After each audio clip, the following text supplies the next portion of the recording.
Hello, and welcome back to Nerd News. Today we have the Pokemon trailer from yesterday morning, and we have Marvel delaying like 5 movies.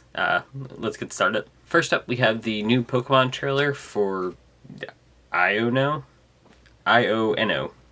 whatever. Not really a whole lot to say here. The trailer was adorable. It's very VTuber inspired. It kind of reminds me of Live Twins from Yu-Gi-Oh! It was fine. I liked the trailer, but they didn't reveal anything. We found out the electric gym leader. Like, that's cool, but there was no Pokemon in this. There's nothing related to the games in this. There's no Pokemon in this. The trailer didn't give us any information about the game other than here's the gym leader for the electric type. So, while the character herself is cool, there's like no information in this trailer. Hopefully we get something tomorrow or like soon. They're making us guess who the Pokemon is. Obviously it's a Gen 9 Pokemon. We're not going to know who it is. But yeah, it was a cool trailer, but I don't think it was done very well. If they had just dropped this randomly and then tomorrow, there was a new trailer that showed the Pokemon off that they were making us guess for, I think that would have been more interesting. But telling us that they were going to put out a trailer and then this being the trailer kind of added more hype to it than I think was necessary. This would have been better as just like a random drop, but it's whatever. The character's cool. Sticking with Pokemon, there is a Oversized Garchomp that got announced. It's just another giant Pokemon, and this one's a little different. It's laying down, like the Garchomp is sleeping. This is adorable. I don't actually want this one though. Usually when these come out, I kind of want all of them. I didn't really care for the Inteleon one, and this is in that same vein. It's cute, but I don't know. It's not something I really want as an oversized plushie, mostly because it looks like he's taking a nap, and I don't really want a napping Garchomp. If this stood up like the Lucario one and was just like massive, that'd be really cool. But the fact that it just like kind of just plops on the floor takes a little bit of the wind out of it for me. But these are still really cool. And next up we have Invincible getting its own game, maybe. This report comes from comicbook.com. It's not the best. To be honest, this is kind of like the worst reporting on a video game I've ever seen. This is like overhyping something that probably isn't going to be a whole lot. It just, in the statement, they mention that for the 20th anniversary, they will be unveiling new apparel, collectibles, tabletop games, video games, and more. Invincible's never had a video game, so any video game would be new, which, I mean, that's cool if it's an actual game, but it could be anything from, like, a random mobile game, like a gacha game, to something actually more interesting. I do like Invincible, though, so I kind of hope we get a good game. Like, either a fighting game, like Fighters, or something more like the PS4 Spider-Man. I think either one of those kind of games would be good. I would really like something that's more RPG-like the PS4 Spider-Man, where you just play as Invincible and go around the town or city, whatever, and do things. I think that would be really cool. A much more story-driven game. Even if it was just following the show's or the comic story, I think that would be a lot more interesting. But honestly, I could see them just making a fighting game out of it, and that would also probably be a lot of fun. So either way, it's an interesting story, but not a whole lot to go on it. And next up, we have more bad news coming from Warner Brothers, and in this case, specifically, Cartoon Network. This new guy, David, has shut down Cartoon Network Studios. Sort of. He's merging it with Warner Brothers Animation, which sounds not bad, right? Like, I can see where you would think, like, oh, they're just merging the animation studios. Cartoon Network was already owned by Warner Brothers, just kind of putting them all together, just bring it into one thing, and then, but they're still going to make the same stuff. That's usually not how these mergers go. Typically what happens is first they merge them together, and then they start cutting staff to be about where the one studio was at by itself. So what I kind of expect to happen over the next, year is we're going to hear mass layoffs happen 3 or 4 times. Probably every quarter we'll get news that like 30% of the staff was cut. And that'll happen for like a year as they slowly get rid of large chunks of people, because that's typically what they do when there's major mergers like this. To draw a parallel, we see this in gaming all the time. Every time EA would shut down a studio, they didn't just close it down and kick out all the staff. They closed it down and merged it with a different EA studio.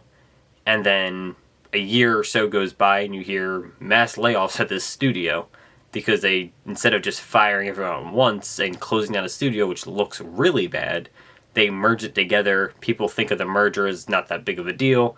And then a while later, they cut staff, and they continue to cut staff until basically they did the same thing they were planning on doing, which is firing half the staff and cutting out a studio. My expectation is that's what's going to happen here, because that's just typically what companies do. This is just a nice way of doing it for PR, whereas the result is basically the same. I expect to hear over the next year that they're going to be cutting staff from this new animation studio, or this merged animation studio, consistently until the staffing's probably right about where it was with just one studio. Bad news is, obviously this is bad news, but the worst of it is this is, again, just heavy hits to their animation department. Sad what Warner Brothers has become. And this is just more proof that Cartoon Network is probably going away. Or not. Cartoon Network originals and Cartoon Network in general is probably on its way out the door. Obviously, cable's not the powerhouse that it used to be as far as entertainment. But it seems like they are just cutting it out almost entirely, and are probably just going to get rid of Cartoon Network as it is. It doesn't look like HBO Max really cares that much for having an animation side. I know there's a lot of animation on there, but there's not a whole lot of original animation. There's some. I'm not saying there's none, but it's nowhere near what would be on for Cartoon Network or something like that. Cartoon Network's own app is mostly reruns. The Boomerang app is basically non-existent. It's just a wasteland. There's nothing ever really coming to it. It's missing a ton of stuff. I've spent too much time on the Boomerang app. With Boomerang just not being where it should be, Cartoon Network doesn't really have its own place to air originals. This channel itself is just barely functioning as is. Honestly, it just seems like they're just cutting out Cartoon Network as is and just removing it. I don't see HBO Max putting effort into a large amount of animated originals, and this is just further proof that animation's just not where Warner Brothers wants to be, which is sad because they have some of the biggest IP in animation, and they've created some really great things, so sucks. This is why mergers are bad. Moving to the other side, we have Marvel delaying Blade from November 3rd, 2023 to September 6th, 2024. It's almost a year delay, but of course, because it's the MCU, and movies have to be released in a specific order for them to function, because everything's connected, that results in a ton of other movies being pushed back.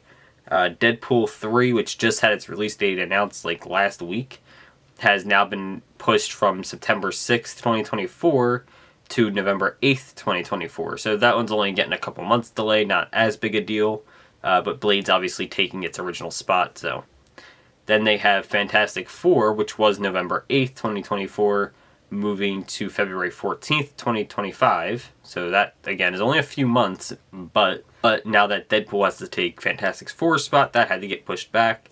An Untitled Marvel film has been pushed from February 14th, 2025 to November 7th, 2025. That's almost a year delay, which is not good. Avengers Secret Wars has been delayed from November 7th, 2025 to May 1st, 2026. And again, that's like a 6-month delay. And then another Untitled Marvel film set for May 1st, 2026 has just been removed from Disney's calendar. So it sounds like we may have just completely lost a movie because of this delay. and everything got pushed back basically a year.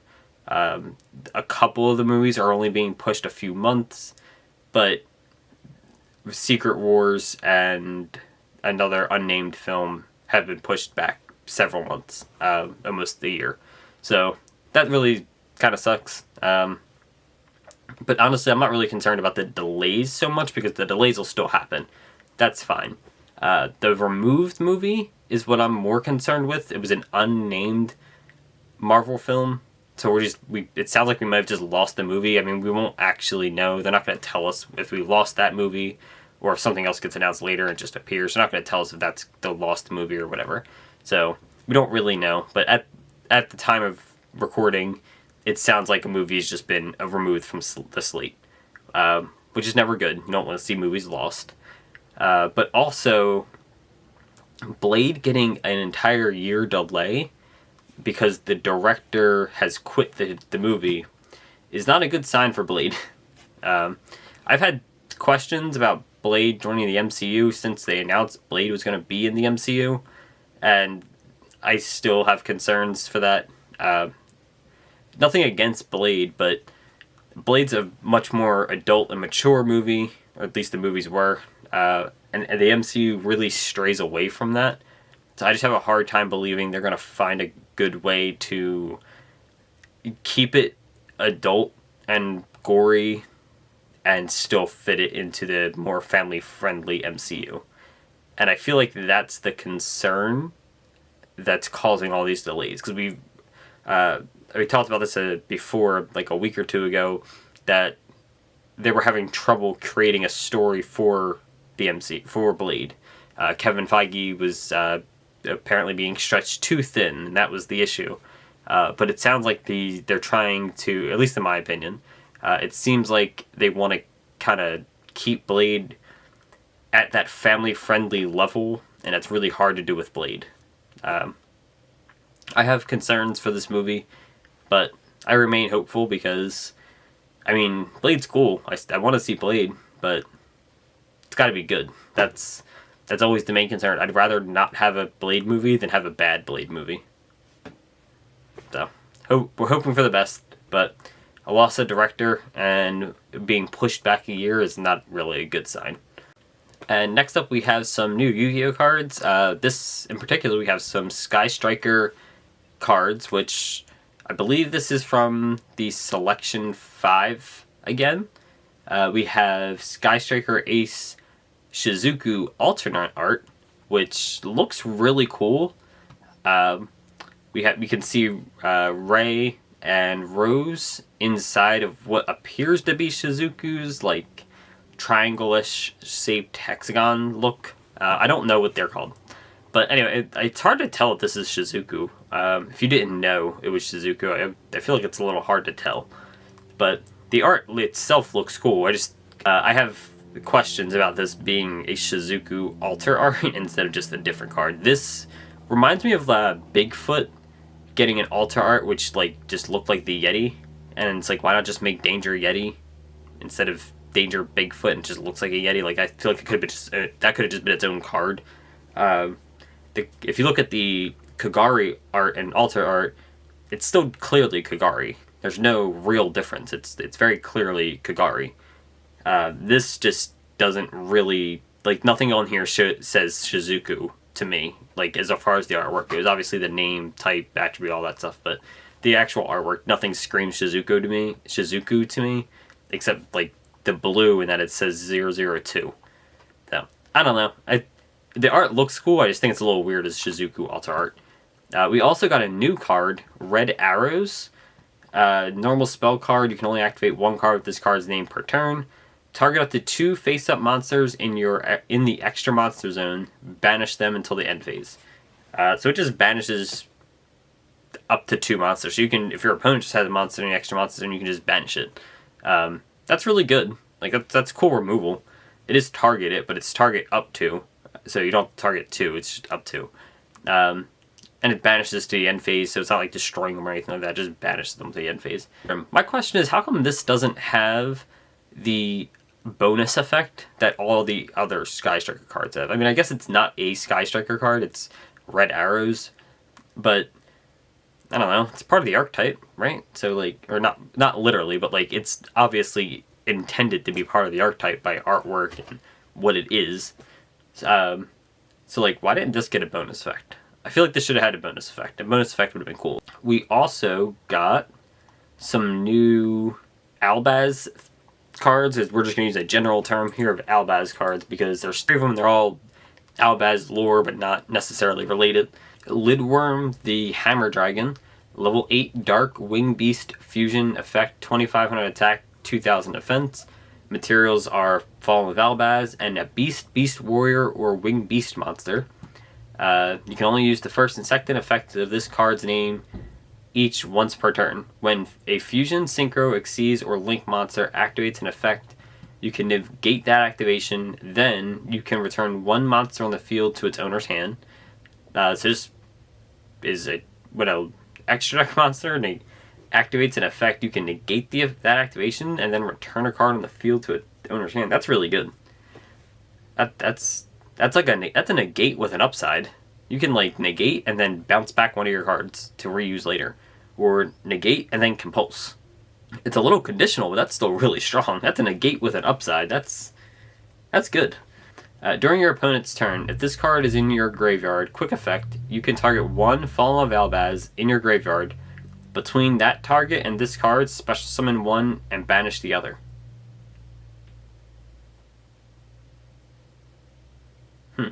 So you can banish Fallen of Albez, bring this back, or banish this and resummon Fallen of Albez. Again, that's a really good effect. There's no real restriction on it either. It's just during your opponent's turn. So you can make this and then send it to the graveyard for a Link summon or a Fusion summon or whatever. So some way. Just send it to the graveyard for something else, right? Use this as a material, and then during your opponent's turn, just bring it back for free. Just bring it back. And you get that negate and bounce. That's really strong. I really like this card. This card is fantastic. Based on the artwork, it is Tri-Brigade Kit with Fallen of Albez, and it's not on screen yet, but when we get to it, we'll talk about the other card. I have a feeling that this has something to do with Sprite Blue.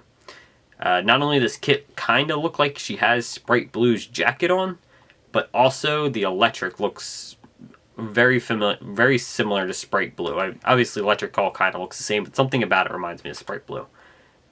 In fact, we're going to do that card next. It is called Branded Inevitability, and maybe it's just the art, but something about this art for the electric here looks an awful lot to me like the Sprite Blue electric. And Yu-Gi-Oh! Does use different arts for different things, like different art styles to represent different things. I feel like this might have something to do with Sprite Blue. There's no way to know that for sure, but something about this just reminds me of Sprite Blue. That's kind of ancillary, though. It doesn't actually matter. This is Branded Inevitability. A continuous trap card. Once per turn, when your opponent activates a card or effect that targets 1 Bistil monster you control and no other cards, or they activate a card or effect in response to the activation of your Bistil monster's effect, you can target 1 light or dark monster in the graveyard, banish it, and if you do, negate that effect. So you can, if your opponent tries to respond to your Bistils or target them with something, you can banish the light or dark in your graveyard, which is something they would do anyway, and negate the effect. It's pretty cool. The fact that it's a continuous trap is a little lame, because that means you have to set this, then do things on your next turn, but the Bistils are quick effects, so it's not that bad. This seems okay. I'm not sure that you would actually play it, but like just as a card, it seems like it's okay. And then the last one is Branded Light.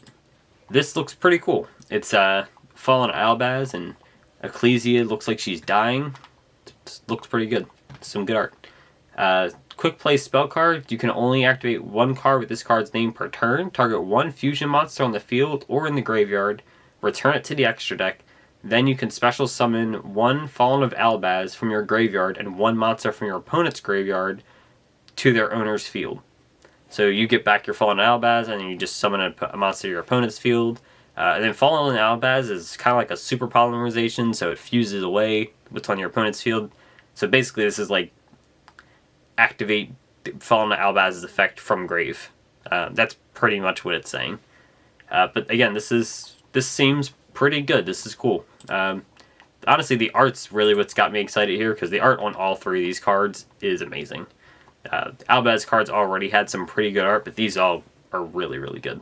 Alright, and that's all for today. Thanks for watching. Don't forget to like and comment and subscribe and all that nonsense down below. Let me know what you thought of the Pokemon trailer, because, I don't know, like I said, I like the character. I think she's really cool, but I don't like that we didn't get any Pokemon in this trailer. We just got a tease for one. And even worse, it's like, guess a Pokemon that you're never going to guess because it's not revealed yet. It's a Gen 9 Pokemon, like we have no idea. But it was still a pretty cool trailer, at least in concept. I think it just needed some improvements. And what do you think the Invincible game will be? I'm hoping for something good. That's really low standards, but I'm just hoping for something good. Anyway, we'll be back tomorrow.